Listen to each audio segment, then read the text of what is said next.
ఇక్కడ ఆంధ్రప్రదేశ్లో కేంద్రం చాలా ప్లాన్స్ చేస్తుంది. కానీ ఆ ప్లాన్ మాయేనని చెప్పుకోవడానికి చంద్రబాబు ప్రయత్నించాడు, జగన్మోహన్ రెడ్డి ప్రయత్నించాడు.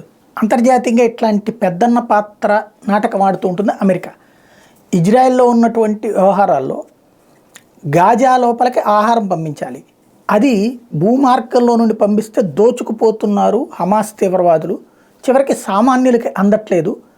కాబట్టి షిప్ యార్డ్ ద్వారా పంపిద్దామని మొట్టమొదటి సలహా ఇచ్చినవాడు ఇజ్రాయెల్ ప్రధానమంత్రి నెతన్యాహునే. కానీ దాన్ని పట్టించుకోలే. అసలైనటువంటిది అదే కదా, అది పట్టించుకోలే. అలాంటి చర్యలు ఏం తీసుకోకపోగా అమెరికా అధ్యక్షుడు మాత్రం మేమే అక్కడికి వచ్చి శిబిరం ఏర్పాటు చేస్తాం, తద్వారా అందరి సాయం మేము తీసుకుని మేము పంచుతాం. అసలు చెప్పిందే మ్యారీటైమ్ హెల్ప్ అన్నటువంటిది నెతన్యాహు అయితే, అదేదో తన గొప్పగా చెప్పుకునే ప్రయత్నం చేస్తున్నాడు బైడెన్.